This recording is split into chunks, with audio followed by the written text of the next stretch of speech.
Dios los bendiga, Dios los guarde y bueno, vamos a tratar de escudriñar un poco la palabra.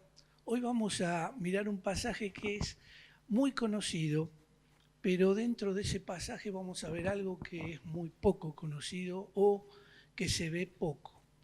Y no me refiero al fin de los tiempos, es algo muy profundo que ya lo vamos a mirar.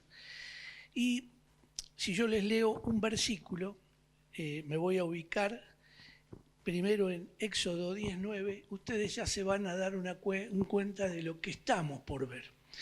Dice así: Moisés respondió: hemos de ir con nuestros niños y con nuestros viejos, con nuestros hijos y con nuestras hijas, con nuestras ovejas y con nuestras vacas. Hemos de ir porque es nuestra fiesta solemne para Jehová.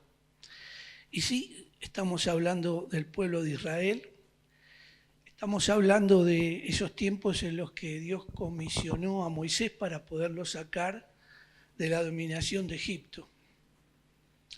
En Éxodo 12:40 nos dice que ya hacía 400 años que el pueblo de Israel estaba sometido bajo ese dominio del imperio egipcio. Ya había pasado José, había pasado el faraón que lo había bendecido a José como gobernador, habían pasado varias generaciones. El pueblo de Israel se estaba olvidando de Dios, estaba lejos de Dios, pero estaba muy angustiado, tenía mucho dolor, mucha angustia por esa opresión terrible que tenía por ese pueblo, por ese imperio que los estaba dominando.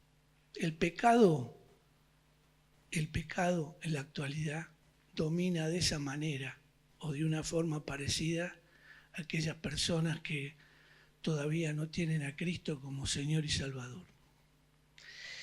En Éxodo 3, 7 y 8, Dios ve la angustia de ese pueblo y decide ayudarlo.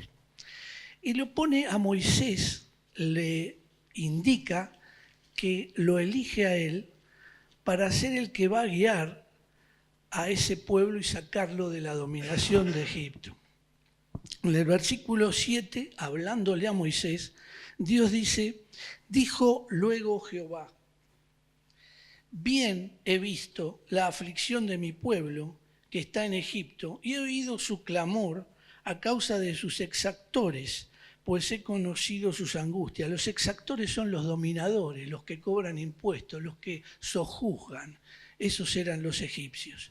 Y he descendido para librarlos de mano de los egipcios y sacarlos de aquella tierra a una tierra buena y ancha, a tierra que fluye leche y miel, a los lugares del cananeo, del eteo, del amorreo, del fereceo, del heveo y del jebuseo.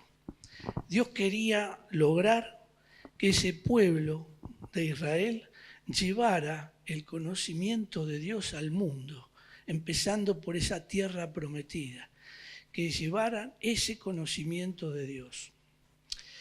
En Éxodo 4:31 y en adelante, vemos que Moisés le explica al pueblo lo que Dios quería hacer.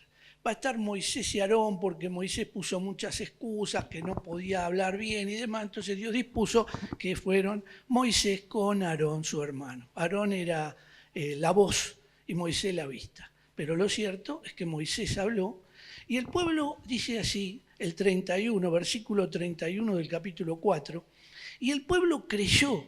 Y oyendo que Jehová había visitado a los hijos de Israel y que había visto su aflicción, se inclinaron y adoraron. El pueblo estaba dispuesto a ser sacado de esa dominación. Creyeron lo que Moisés le había dicho. Adoraron, se inclinaron y oraron. Y en el versículo 5:1 dice: después Moisés y Aarón entraron a la presencia de Faraón y le dijeron: Jehová, el Dios de Israel, dice así: deja ir a mi pueblo a celebrarme fiesta en el desierto. Y Faraón respondió: ¿quién es Jehová para que yo oiga su voz y deje a Israel? Yo no conozco a Jehová, ni tampoco dejaré ir a Israel. Y ellos dijeron: el Dios de los hebreos nos ha encontrado Iremos pues ahora camino de 3 días por el desierto y ofreceremos sacrificios a Jehová nuestro Dios para que no venga sobre nosotros con peste o con espada. Entonces el rey de Egipto dijo: Moisés y Aarón, ¿por qué hacéis cesar al pueblo de su trabajo? Volved a vuestras tareas. No quería saber nada. El corazón estaba endurecido, no quería saber nada. En Éxodo 8:25 dice la palabra de Dios: entonces Faraón, ¿por qué? Porque estaban pasando las pruebas, ya habían empezado las plagas, ya había empezado Dios a mostrar su poder. Y el faraón estaba ya temblando en su poder. No es que su corazón se ablandaba por amor, estaba siendo sometido a pruebas muy grandes para que dejara a ese pueblo ir. Y Faraón entonces, dice el 25, el Faraón llamó a Moisés y a Aarón y les dijo: andad, ofreced sacrificio a vuestro Dios en la tierra, o sea, acá, en Egipto. Pero Dios le había dicho a Moisés que tenían que salir camino de 3 días. En el versículo 27 del mismo capítulo dice: camino de 3 días iremos por el desierto y ofreceremos sacrificios a Jehová nuestro Dios como Él nos dirá. Camino de 3 días.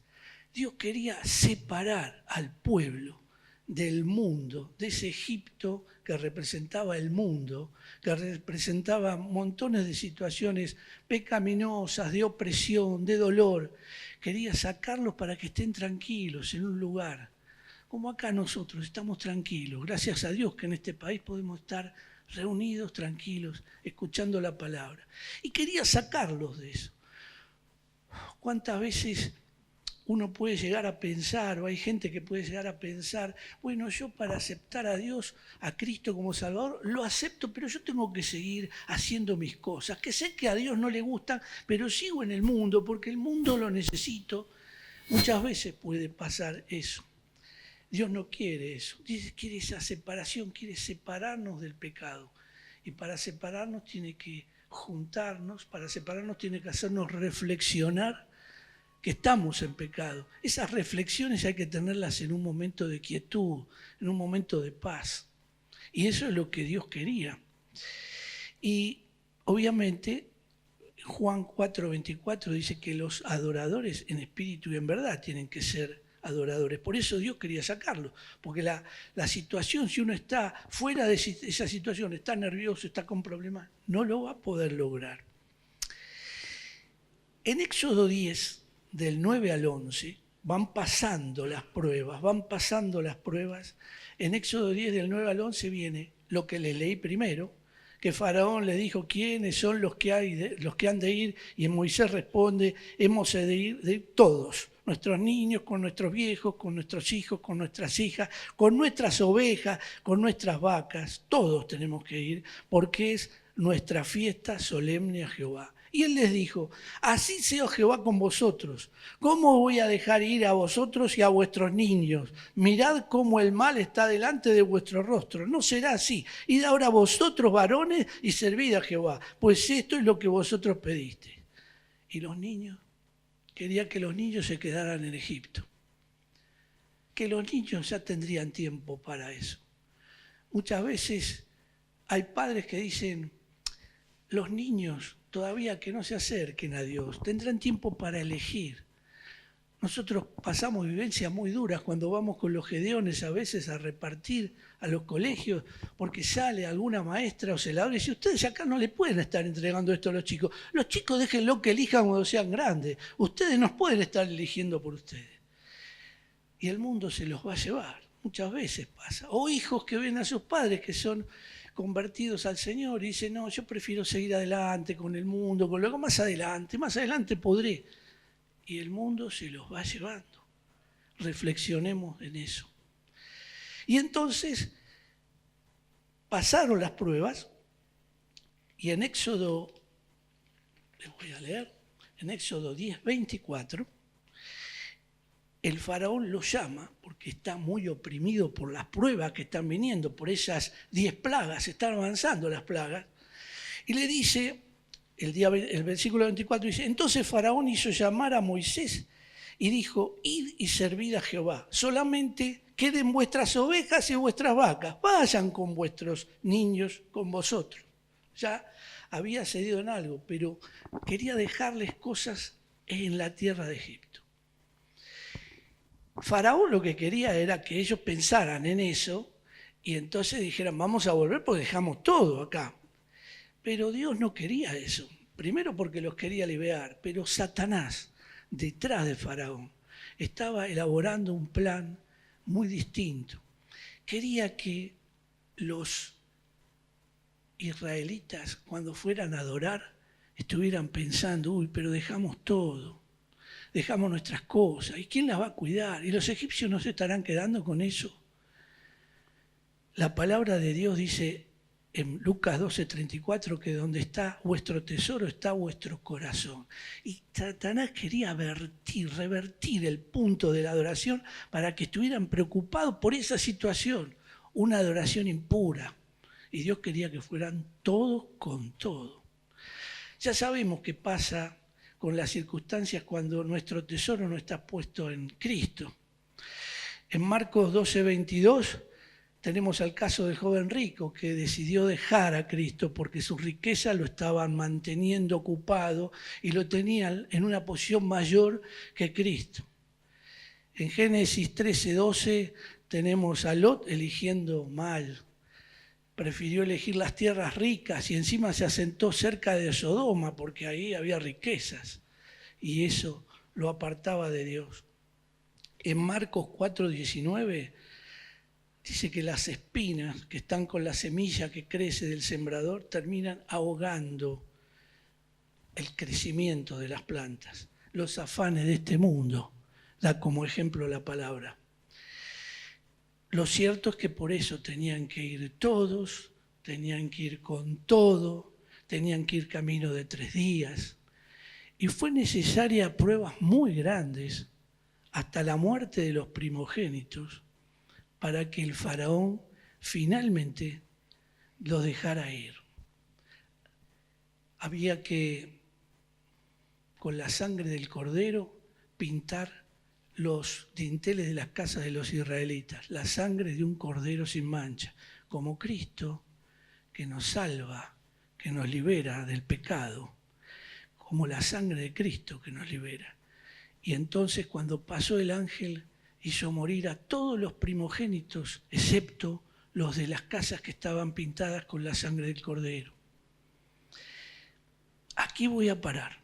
Y voy a hacer ese paréntesis que les quería decir que hay un dato muy profundo acá y que lo tenemos que mirar porque de repente uno no lo mira y después lo ve y empiezan las confusiones.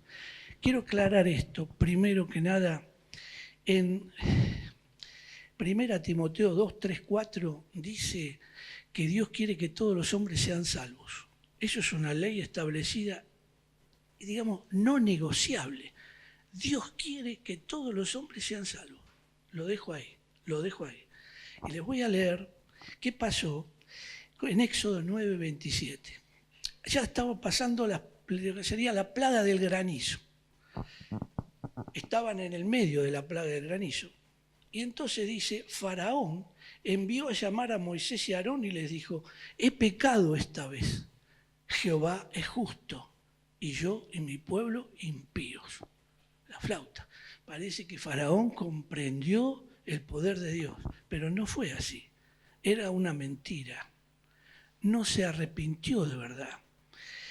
En el versículo 34 dice, y viendo Faraón que la lluvia había cesado y el granizo y los truenos, se obstinó en pecar. Repito, se obstinó en pecar. Y endurecieron su corazón él y sus siervos. Y el corazón de Faraón se endureció y no dejó ir a los hijos de Israel como Jehová lo había dicho por medio de Moisés. Se obstinó, se puso terco, hubo un endurecimiento voluntario. Y entonces, en el capítulo 10, versículo 1 dice, Jehová dijo a Moisés, entra a la presencia de Faraón porque yo he endurecido su corazón y el corazón de sus siervos para mostrarle entre ellos estas mis señales, y para que cuentes a tus hijos y tus nietos las cosas que yo hice en Egipto y mis señales que hice entre ellos, para que sepáis que yo soy Jehová. Fíjense bien la cronología. Yo les dije que Dios quiere que todos los hombres sean salvos. Y acá dice que Dios endureció el corazón. Pero miren bien la cronología. Primero el faraón se obstinó en pecar. Después Dios endureció su corazón. Dios es omnisciente. Dios sabe hasta cuándo una persona que le está dando la oportunidad no la acepta y no la va a aceptar más. Partiendo de ese punto, se obstinó en pecar el faraón y Dios después le endureció el corazón. Hay un tema muy serio, pero muy serio, que lo tenemos en Efesios 1, no va a figurar ahí, se los cuento. Dice que nosotros estamos predestinados. Somos salvos desde antes de la fundación del mundo y estamos predestinados.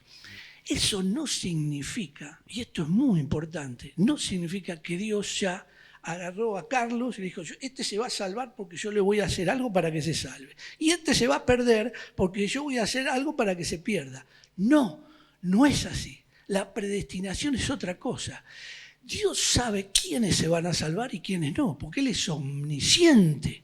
Entonces, si una persona sabe que se va a salvar a lo largo de su vida, Dios va a ayudarlo a esa persona cuando se salve, lo va a sellar con su Espíritu Santo, lo va a hacer su hijo, pero la oportunidad va a depender de esa persona. El libre albedrío lo va a ejercer cada uno. Cada uno va a decir yo acepto a Cristo o yo rechazo a Cristo.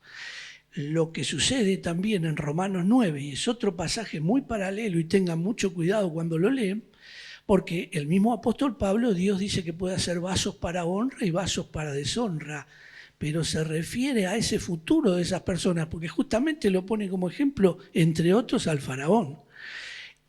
Dios sabe cuál va a ser nuestra reacción. Dios conoce a todas las personas porque es omnisciente. Él sabe quiénes son los que se van a salvar y quiénes no. Pero Dios le da oportunidad igual a todos, porque Dios quiere que todos los hombres sean salvos. Eso no se puede cambiar.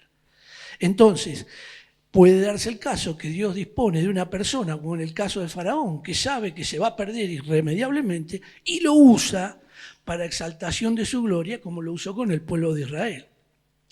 Pero el libre albedrío lo elegimos todos. Nosotros somos los que vamos a elegir si seguimos a Cristo o no. Y Dios no va a preparar a alguien para que tropiece y no pueda elegir a Cristo y a otro para que le sea fácil elegir a Cristo, porque Dios nos da las posibilidades a todos. La elección es nuestra, pero Él conoce nuestro futuro.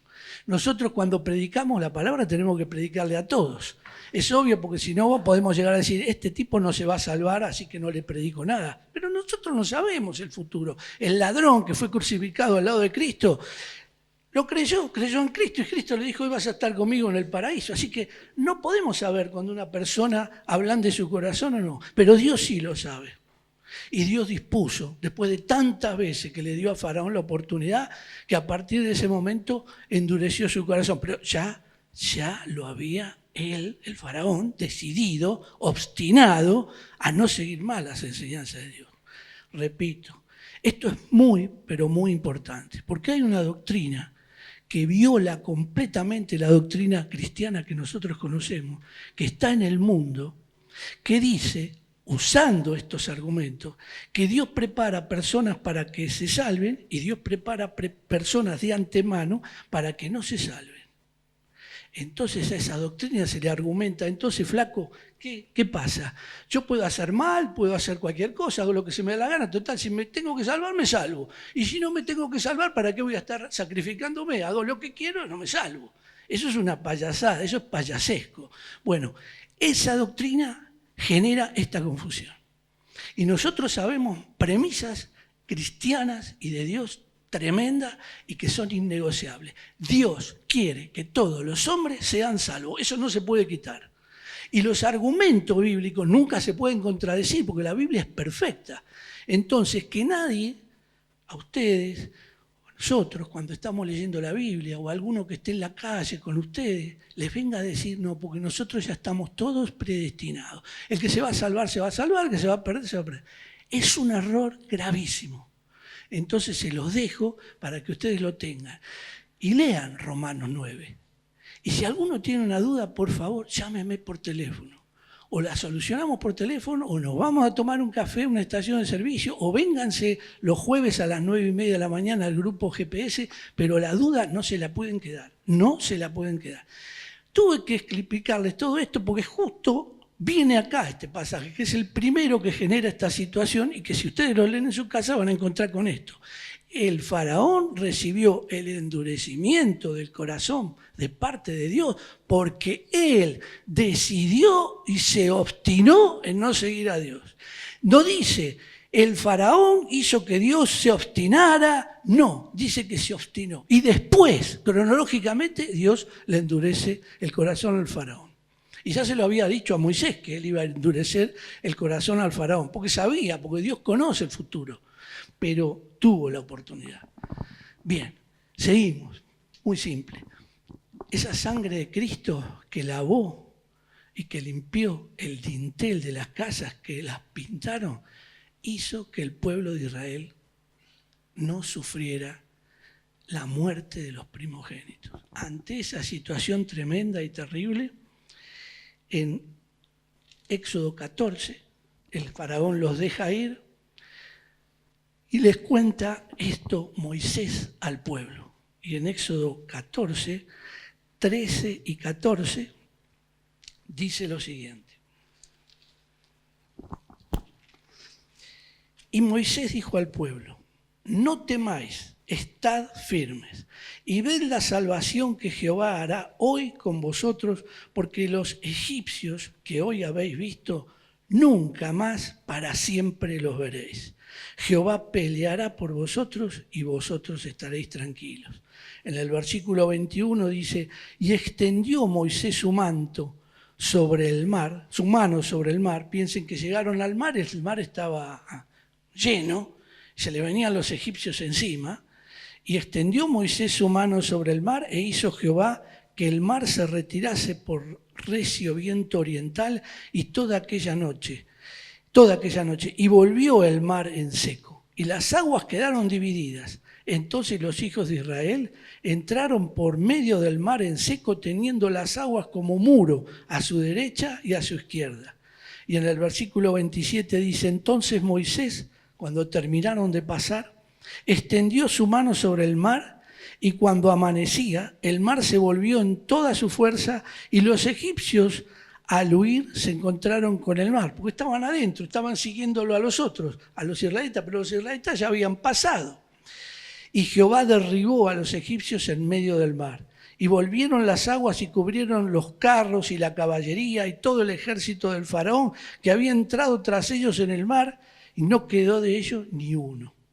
Y los hijos de Israel fueron por en medio del mar en seco, teniendo las aguas por muro a su derecha y a su izquierda. Así salvó Jehová aquel día a Israel de mano de los egipcios, e Israel vio a los egipcios muertos a la orilla del mar. Y vio Israel aquel grande hecho que Jehová ejecutó contra los egipcios, y el pueblo temió a Jehová, y creyeron a Jehová y a Moisés su siervo. Y después hay un salmo de alabanza en función de lo que pasó. Cristo es la guía para aquellos que están perdidos, oprimidos por el pecado, para sacarlos de la dominación del pecado, como sacó al pueblo de Israel de esa dominación de Egipto. El faraón muchas veces fue intimado o fue arengado o fue mostrado para que pudiera arrepentirse. Nosotros a veces somos duros. Muchas veces el Señor nos ha tenido que hablar para que pudiéramos aceptar a Cristo. ¿Cuántas veces? ¿Cuántas veces el Señor puede pedirle a la iglesia que haga una actividad o algo, a algún hermano que pueda entregarse a hacer algo y no lo hace? Dios es paciente, Dios es amoroso para con nosotros. Pero llega un momento que uno tiene que pensar, si hay alguien que no aceptó a Cristo acá, es la oportunidad para hacerlo, es tu día para hacerlo. Y si vos estás atrás de la cámara, también es tu día para vos. ¿Cuántas veces? ¿Habrá tiempo después? Yo no sé si cuando voy de acá, cruzo la calle, me mata un auto porque me atropella, o hay un robo y me pegan un tiro, o me viene un infarto y me muero. Dios te da oportunidades. Esta es la oportunidad si hay alguien que no aceptó a Cristo para hacerlo. Cristo está esperando eso, y a vos allá también. Yo voy a hacer una oración chiquita y voy a decirle a Dios que entre en mi corazón y que perdone mis pecados. La oración no es mágica, no sirve si vos no te la pones en tu corazón. Tiene que ser sincera de tu corazón, reconocer eso. Señor, gracias por esta oportunidad que me das. Acepto a Cristo como Señor y Salvador. Perdona mis pecados, entra en mi corazón y goberná mi vida. Amén. Señor, el Señor está oyendo. Y si hay alguien que no aceptó a Cristo, si hay alguien, puede levantar la mano y decir, lo acepto. Esta es tu oportunidad para salir del pecado, para poder entrar en el amor de Dios. Y a vos que estás allá lo mismo te digo. Y si aceptaste a Cristo, buscaste una iglesia que te quede cerca y que hablen de Cristo como lo más importante. Yo deseo que todos estemos en Cristo. Qué bueno será cuando nos encontremos todos en el cielo. Pero si hay alguien, piense en eso. O pregúntele a alguno de los hermanos. Vamos a orar ahora. Señor amado, gracias por estos momentos, por haber reflexionado un poco en tu palabra y por haber visto un tema importante para todos, para que no nos dejemos llevar por todo viento de doctrina, queriéndonos el enemigo hacernos equivocar el camino. Cuidanos cada día, cada minuto, ayúdanos a hacerte útiles, buenos hijos tuyos. Sacanos lo que está mal, ponenos lo que hace falta para ser una iglesia aprobada por vos. En el nombre de Jesús. Amén.